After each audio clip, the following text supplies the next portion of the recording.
श्रोतेहो नमस्कार. वृत्तविशेष या कार्यक्रमात आपलं मनःपूर्वक स्वागत. श्रोतेहो, भारतीय संस्कृती ही जगातील सर्वात प्राचीन संस्कृती आहे. या संस्कृतीची संपन्नता, समृद्धता आणि पारंपरिक वारसा हा उच्चतम कोटीचा आहे. अनेक परकीय आक्रमणानंतरही हा वारसा आजही भारतीयांच्या मनामनात टिकून आहे. हा वारसा जतन करण्याचं, संवर्धित करण्याचे प्रयत्न प्रधानमंत्री नरेंद्र मोदी यांच्या नेतृत्वाखालील केंद्र सरकार गेल्या 12 वर्षांपासून सातत्यानं करत आहे. जागतिक वारसा स्थळांमधील वाढ, आधुनिक भारताच्या निर्मितीबरोबरच देशाच्या प्राचीन वारशाला दिलेलं महत्त्व, वसाहतवाद आणि परकीय आक्रमणाची सारी चिन्ह काढून आपल्या संस्कृतीची प्रतिष्ठापना करणं, देशाच्या धार्मिक संस्कृतीचं, देवळांचं पुनर्स्थापना असो की आपल्या सण, उत्सव, जीवनशैली, उपचार पद्धती या साऱ्यांचं जागतिक स्तरावर केलेलं प्रतिनिधित्व असो.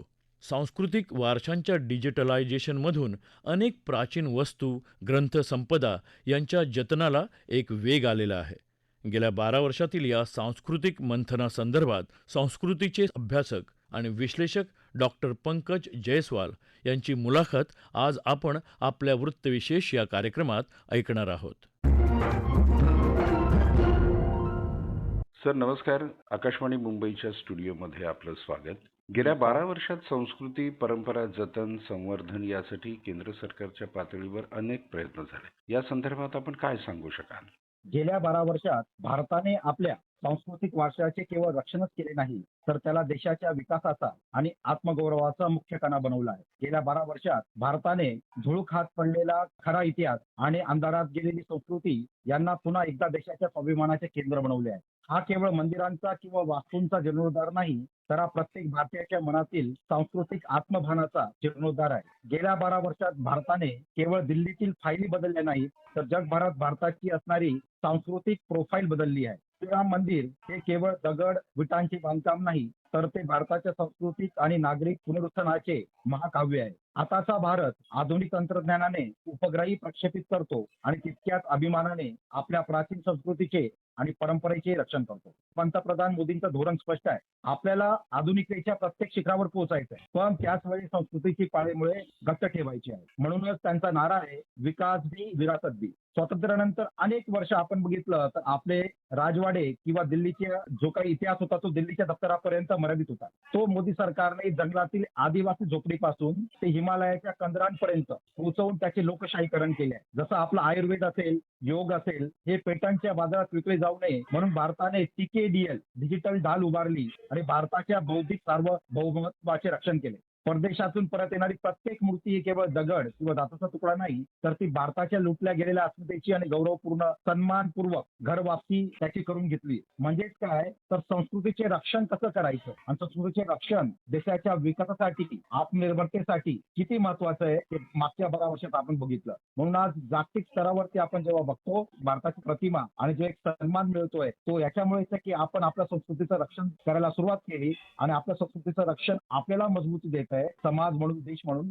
आंतरराष्ट्रीय योग दिन, कुंभमेळा, अयोध्येतील श्रीराम मंदिरातील प्रतिष्ठापना सोहळा, गंगा आरतीचं आयोजन या बाबींचा जागतिक स्तरावर मोठा प्रभाव पडलाय. याविषयी आपल्याला काय सांगता येईल?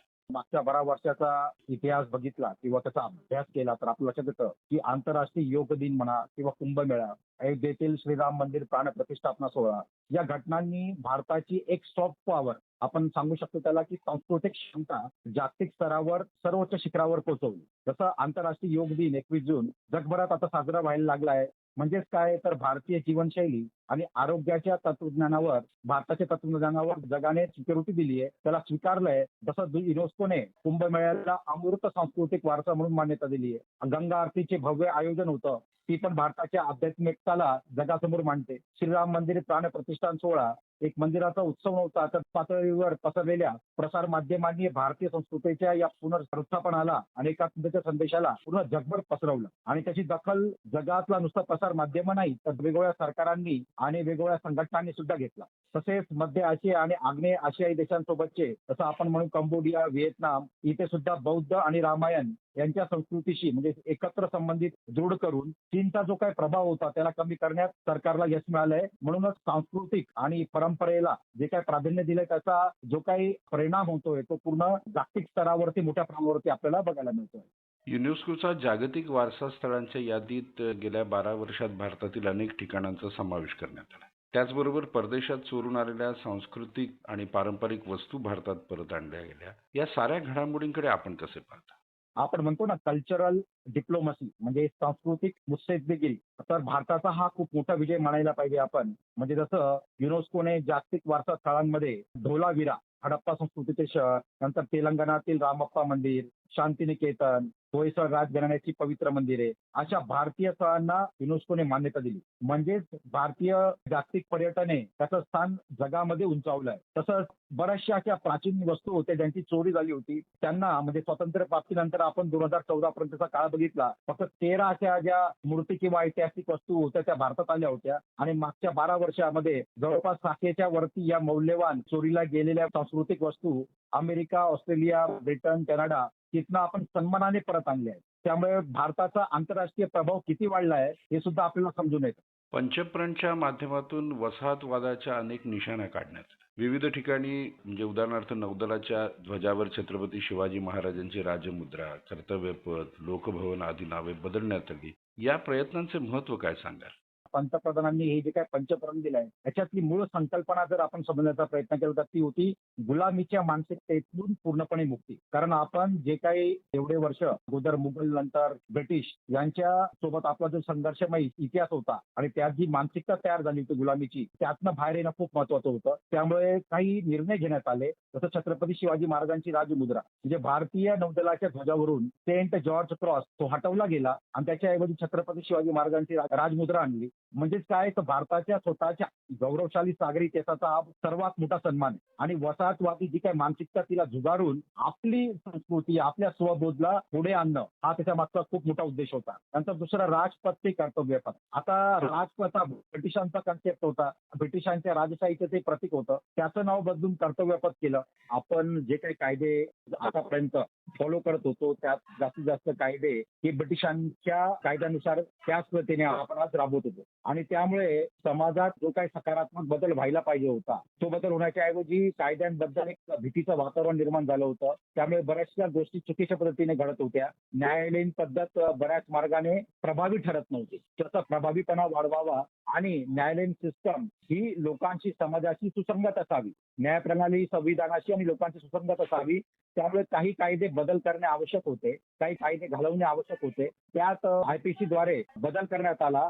त्याचा अर्थ काय तर लोकशाहीमध्ये शासन आणि नागरिक यांच्यासाठी कर्तव्य पार पाडायची ही जाणीव करून देणे. प्रत्येक सरकारला ही जाणीव व्हावी त्याकरता राजपथ ते कर्तव्यपथ असा नवीन प्रवास सुरू झाला. ऐतिहासिक नावं पुन्हा आणली जात आहेत. काही चुकीची नावं दिली गेली होती. त्याच्यामुळे गुलामगिरीची मानसिकता चुकीचा इतिहास आपल्या युवा पिढींपुढे जात होता. त्यामुळे काही नावं बदलली गेली. त्यामुळे आपल्या स्वतःच्या इतिहासाबद्दल आपल्या मुलांना आपल्या युवांना स्वाभिमान निर्माण व्हावा हा त्याच्या मागचा एक महत्वपूर्ण प्रयत्न होता.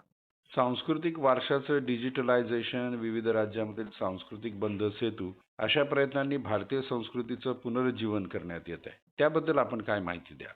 भारतीय संस्कृतीला एका सूत्रात बांधण्यासाठी तंत्रज्ञान आणि सामाजिक उपक्रमांचा अतिशय सुंदर मेळ हे सरकार घालतं. म्हणजे काय तर सांस्कृतिक जे काय आपले वारसे होते त्याचं डिजिटलायझेशन करायचं. National mission on monuments and activities या अंतर्गत प्राचीन हस्तलिखितांचे, मंदिरांचे आणि कलाकृतींचे डिजिटल जतन केलं जात आहे. त्यामुळे आपली प्राचीन ज्ञान परंपरा भविष्यातील पिढ्यांसाठी सुरक्षित झाली. त्यातच एक कन्सेप्ट अजून आहे ट्रॅडिशनल नॉलेज डिजिटल लायब्ररी, त्याला TKDL म्हणतात. हे सुद्धा एक डिजिटल संकलन आहे भारतीयांचं. त्याच्यामध्ये आयुर्वेद, युनानी, सिद्ध, योग यासारख्या भारतीय वैद्यकीय पद्धतींचे प्राचीन ज्ञान दस्तऐवजीकरण करून ठेवले जाते. नंतर 3.6 लाखाहून अधिक उपचार पद्धती या ग्रंथालयात सामील केल्या जात आहेत. याच्यामध्ये 5 आंतरराष्ट्रीय भाषा तसं इंग्रजी, जर्मन, फ्रेंच, जपानी आणि स्पॅनिश या भाषांमध्ये त्याला रूपांतरित करून ठेवण्यात आलेलं आहे. नंतर जे काही वेगवेगळे पेटंट मिळतात, US पेटंट किंवा अमेरिकन पेटंट ऑफिस यांच्या लायब्ररीचा ऍक्सेस आपल्या भारतीय लोकांना दिला गेला आहे.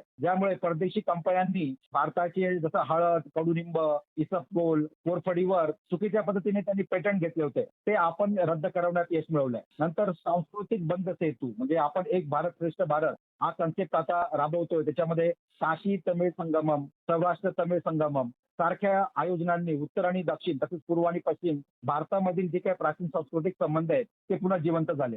दोन वेगवेगळ्या राज्यातील नागरिकांची एकमेकांची भाषा, संस्कृती, खाद्य संस्कृती एकमेकांना जाणून घ्यावी लागते आणि त्यामुळे हा सेतू जो आहे तो अत्यंत प्रभावी ठरलाय. आणि यात अजून एक महत्वाचा आपण अँगल बघायला पाहिजे की भारताच्या स्वातंत्र्य लढ्यामध्ये आणि सांस्कृतिक जडणघडणीत आदिवासी समाजाचं खूप मोठं योगदान होतं.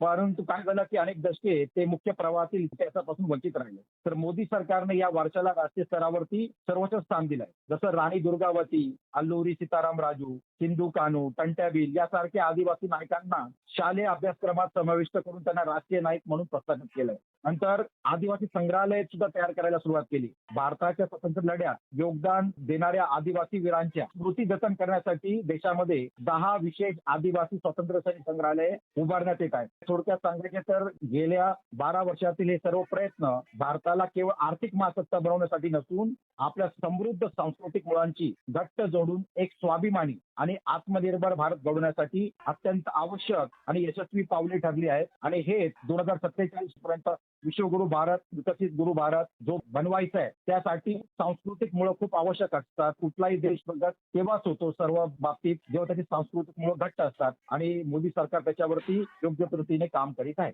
श्रोते हो, केंद्र सरकारच्या गेल्या 12 वर्षातील संस्कृती जतनाच्या या प्रयत्नांमुळे जागतिक स्तरावर भारतीय संस्कृतीची प्रतिष्ठा वाढलेली आहे.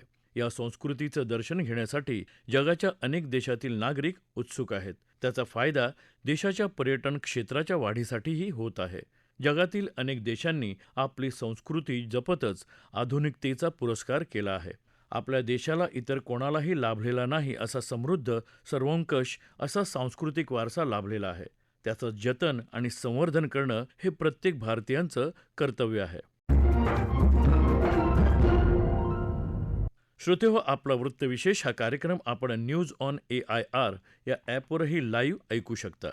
याशिवाय आमच्या मुंबई एअर न्यूज या यूट्यूब वाहिनीवर या कार्यक्रमाचं ध्वनिमुद्रण आपल्याला कधीही ऐकता येईल. याबरोबरच आजचा वृत्तविशेष हा कार्यक्रम संपला.